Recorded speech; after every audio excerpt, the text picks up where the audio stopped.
పొలం గట్టునున్న చెట్టు కింద కూర్చుని అన్నం తింటున్న భర్త రమేష్తో, బావా, నేను చెప్పిన విషయం గురించి అత్తయ్యతో మాట్లాడావా?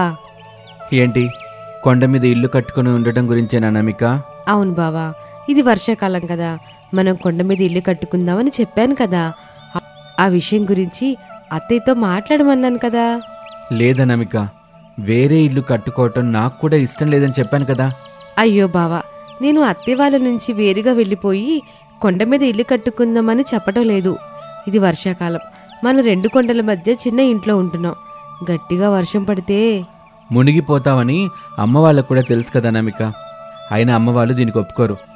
ముందు కొండ మీద ఇల్లు కట్టుకుని ఉందామని నేనే అమ్మకి చెప్పను. నువ్వు చెప్పాలనుకుంటే చెప్పు. అనామిక ఏమీ మాట్లాడలేదు. అనామిక, నేను తింటమైంది, పొలం పనికి వెళ్తున్నాను. సరే బావా, నేను ఇంటికి వెళ్తున్నాను. అనామిక లంచ్ బాక్సులున్న సంచిని పట్టుకుని అక్కడి నుంచి బయలుదేరి చెరువు కట్టు మీద నడుచుకుంటూ వెళ్తూ ఉంటుంది. అలా నెమ్మదిగా కొండెక్కుతూ ఉంటుంది. కొండ సగం వరకు వెళ్లి చూసింది. కొంచెం దూరంలో ఊరు కనిపించింది.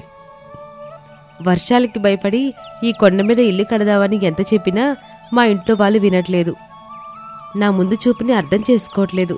కానీ తప్పదు కదా, కొండ మీద ఇల్లు కట్టేందుకు తగిన ఏర్పాట్లు చేస్తాను అని సంచిలో నుంచి వెదురు బొంగుల్ని కొట్టే కత్తి తీసి కొండ మీద ఒక మంచి చోటు చూసి చెట్లని నరికేస్తూ ఉంటుంది. ఇక రమేష్ పొలంలో పనిచేస్తూ ఉంటాడు. ఇంటి దగ్గర శారద పక్కింటి శ్యామలతో కబుర్లు చెప్పుకుంటూ ఉండగా బయట నుంచి తన భర్త ప్రసాద్ వచ్చాడు. శ్యామలా, బయట నుంచి మీ అన్నయ్య వచ్చాడు, మనం మళ్ళీ మాట్లాడుకుందాం. అలాగే శారద. శ్యామల అక్కడి నుంచి వెళ్ళిపోయింది. శారద ఇంట్లోకి వచ్చింది. ఏవండి, అన్నం పెట్టనా? కొడుక్కి కోళ్ళ అన్నం తీసుకెళ్ళిందా? తీసుకుపోవడం అయిపోయిందిలేండి, మీకు అన్నం పెట్టనా? నాకిప్పుడప్పుడే అన్నం వదిలే శారద, బయట తిరిగి తిరిగి అలసిపోయి వచ్చాను, కాసేపు పడుకుంటానులే. ప్రసాదు బెడ్రూంలోకి వెళ్ళి పడుకుంటాడు. శారద టీవీ చూస్తూ ఉంటుంది. కొండ మీద ఇల్లు కట్టుకునేంత వరకు అనామిక చెట్లను నరికేసింది. అంతా ఓపెన్ ప్లేస్ చేసి పెట్టింది. ఇక చీకటి పడుతూ ఉండటం చూసి, చీకటి పడుతుంది, ఇంటికి వెళ్ళాలి. అనామిక కొండ మీద నుంచి బయలుదేరి ఇంటికొచ్చింది. శారద టీవీ చూస్తూ ఉంటుంది. ఆ సమయంలో, అత్తయ్య, నేను మీతో ఒక విషయం గురించి మాట్లాడాలి. చెప్పిన పొలం పనులు చేసావా? చేసానత్తయ్య. ఇల్లు రాత్రికి వంట చే ఎల్లు.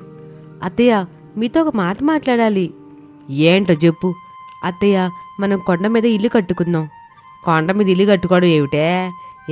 నా కొడుకు నా నుంచి దూరం చేయాలని చూస్తున్నావా? అయ్యో అత్తయ్య, నా ఉద్దేశం అది కాదు అత్తయ్య. వర్షాకాలం వచ్చేసింది కదా, నువ్వు కొండ మీద ఇల్లు ఎందుకు కట్టాలని చెబుతున్నావో అర్థమైందిరే. మరి రేపటి నుంచి మనం కొండ మీద ఇల్లు కట్టడం మొదలు పెడదామా అత్తయ్య? ముందు రాత్రికి తినడానికి ఏమైనా చెయ్యి, ఎల్లు. సరే అత్తయ్య. అనామిక వెళ్ళిపోయింది. శారద టీవీ చూస్తూ ఉంటుంది. రాత్రయింది. చిన్నగా వర్షం పడుతూ ఉండటంతో అందరూ అన్నం తింటూ ఉంటారు. అనామిక మాత్రం పదే పదే ఆ వర్షం వైపే చూస్తూ ఉంటుంది. శారద కోడలి చూపుల్ని గమనించి, అన్నం తినుకోళ్ళ, ఈ వర్షానికి ఇల్లు ఏం కాదులే. అది కాదత్తయ్య. అనామేక, నువ్వు కోడలవే, నేను అత్తనే. నేను చెప్పింది నువ్వు వినాలి గాని నువ్వు చెప్పింది నేను వినను. అమ్మా, ఒకసారి అనామిక చెప్పేది కూడా వినొచ్చుగా. నేనింకా బాగానే ఉన్నానులే. ఈ ఇంట్లో నా పెత్తనవే సాగుతుంది బాబు. ఏమి మాట్లాడకుండా తినండి. అందరూ తినేసి పడుకున్నారు. అయితే ఆ రోజు రాత్రి ఫుల్లుగా వర్షం పడుతూ ఉంటుంది. ఉరుములు మెరుపులతో ఆకాశం భూమిని భయపెడుతూ ఉంటుంది. కొండల మీద పడుతున్న వర్షం వరదగా మారి ఆ ఊరిని ముంచెత్తేలా ప్రవహిస్తూ ఉంటుంది. అనామిక పడుకోకుండా తన గదిలో తిరుగుతూ ఉంటుంది. తన మనసెందుకో కీడుని శంకిస్తుంది. గొడుగు పట్టుకుని బయటకొచ్చి చూసింది. వర్షమేమో జోరుగా పడుతుంది. వరద ఊరిని ముంచెత్తుతూ అనామిక ఇంట్లోకొచ్చేసింది. బెడ్ వరకు వచ్చింది. అయినా సరే బెడ్ మీద పడుకున్న రమేష్ నిద్ర లేవలేదు. అనామిక బెడ్ మీద కూర్చుంటుంది. శారదా ప్రసాదులు లేచి బెడ్ మీద కూర్చున్నారు. వాళ్ళ బెడ్ వరకు వరదొచ్చి వెళ్తూ ఉంటుంది. అలా ఆ రోజు రాత్రి అందరూ నిద్రపోకుండా ఉంటారు. తెల్లారే వరకు వరదలా ప్రవహిస్తూనే ఉంటుంది. ఇక సమయం ఉదయం 10 గంటలవుతుంది. అత్తయ్య, ఇప్పటికైనా నా మాట వినండి. ఇట చూడుకోళ్ళ, నువ్వెన్నిసార్లు చెప్పినా నేను వినను. ఇక్కడి నుంచి నేనెక్కడికి వచ్చేది లేదు. మనం ఇల్లు మార్చేది కూడా లేదు. మనం ఎక్కడికి పోయేది లేదు. అత్తయ్య, అసలే ఇది వర్షాకాలం. అందుకే కదా కోళ్ళ, నేను దగ్గరుండి మరి పొలాలను దున్నెత్తన్నాను. అయ్యో అత్తయ్య, పైగా మనం లోతట్టు ప్రాంతాల్లో ఉన్నాం. కోళ్ళ, మనం ఇక్కడ ఉంటుందే ఇప్పుడు కాదు కదా, గత 10 ఏళ్ల నుంచి ఉంటున్నాం. అత్తయ్య, నాకు కోపం వస్తుంది. నేను రావద్దంటున్నానని నీ కోపానికి చెప్పుకోవాలా? అత్తయ్య, ఒకసారి మన ఊరికి ఉత్తరం దిక్కున పడమట దిక్కున ఉన్న ఆ 2 పెద్ద పెద్ద కొండల్ని చూడండి. నేను ఈ ఇంటికి కోడలుగా వచ్చినప్పటి నుండి సోతానే ఉన్నాను కోళ్ళ. ఆ 2 కొండలు అట్టాగే ఉంటాయి, అటు పెరగవు ఇటు తగ్గవు.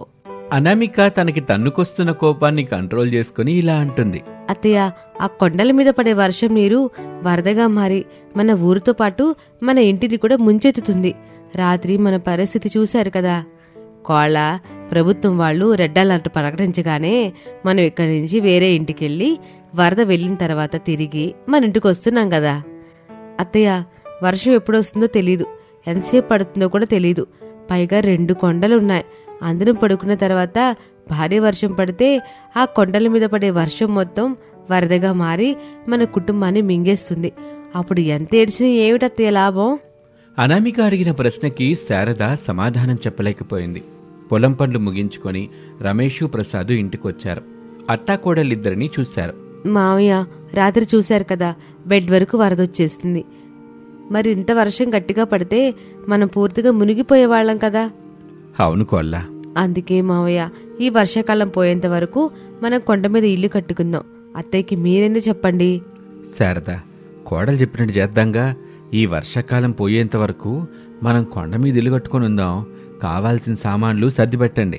ఇట్టా చూడండి, నేనెక్కడికి రాను. బాబు రమేషు, నువ్వు నీ భార్యను తీసుకుని కొండ మీద ఇల్లు కట్టుకుని ఉండండి. వెళ్ళండి. అందరం అక్కడే ఉందామమ్మా. బాబు రమేషు, మీ అమ్మ చెప్పినట్టు నువ్వు కాళ్ళు వెళ్ళండి. కొండ మీద ఇల్లు కట్టుకుని ఉండండి. మావయ్య, మీరారా? నేను మీ అత్తయ్యను వదిలిపెట్టి ఎక్కడికి రాలేనులే అమ్మా. సర్లే మామయ్య, మేము వెళ్తున్నాం. అనామిక రమేషు వంట సామాన్లని బట్టల మూటల్ని తీసుకుని ఆ ఇంటి నుంచి బయలుదేరి కొండ మీదకొచ్చారు. ఎంతో కష్టపడి కొండ మీద రమేషు అనామిక ఇద్దరూ కలిసి ఒక మంచి ఇల్లు కట్టారు. ఇక రాత్రి సమయం అయింది. ఆ ఇంట్లో దీపం వెలుగుతూ ఉంటుంది. అనామిక వంట చేస్తూ ఉంటుంది. రమేష్ అక్కడ కూర్చుని ఉన్నాడు. సన్నగా వర్షం మొదలైంది. శారదా ప్రసాదులు టీవీ చూస్తూ ఉంటారు. అలా సమయం గడుస్తూ ఉంటుంది. కొండ మీద అనామిక వాళ్ళు, కొండ కింద శారదా వాళ్ళు భోజనం చేసేసి పడుకున్నారు. ఓ రాత్రి వేళ అనామిక నిద్రలేచి చూసింది. వర్షం జోరుగా పడుతుంది. వరద కిందకు కారుతుంది. బావా, అత్తయ్యకి ఫోన్ చేసి చెప్పండి, వర్షం బాగా వస్తుంది, వరద పెరిగే అవకాశం ఉంది, ఊరు మొత్తం మునిగిపోయేలా ఉంది. అత్తయ్య వాళ్ళకి ఫోన్ చేయండి, వాళ్ళని మన ఇంటికి రమ్మని చెప్పండి. రమేష్ లేచి ఫోన్ చేశాడు. అప్పటికే వాళ్ళ ఇల్లు వరద నీటిలో మునిగిపోయింది. శారదా ప్రసాదులు వరదలో కొట్టుకుపోకుండా గుమ్మం దగ్గర గోడ పక్కనే నిలబడి ఉన్నారు. ప్రసాదు శారదను తిడుతూ ఉంటాడు. అలా రాత్రంతా వరదలో ఉన్నారు వాళ్ళిద్దరూ. మరుసటి రోజున అనామిక రమేష్ కంగారు పడుతూ శారద వాళ్ళ ఇంటికొచ్చారు. శారదా ప్రసాదులు నేల మీద పడిపోయి ఉన్నారు. వాళ్ళని వెంటనే కొండ మీద ఉన్న ఇంటికి తీసుకొచ్చి వారికి సపర్యలు చేస్తారు. ఓ గంట తర్వాత శారదా ప్రసాద్ ఇద్దరూ కళ్ళు తెరిచారు. అందరూ సంతోషపడ్డారు. ఇక అప్పటినుంచి వర్షాకాలం పోయేంత వరకు కొండ మీద కట్టుకున్న ఇంట్లోనే కోడలి కుటుంబం సంతోషంగా జీవిస్తూ ఉంటుంది.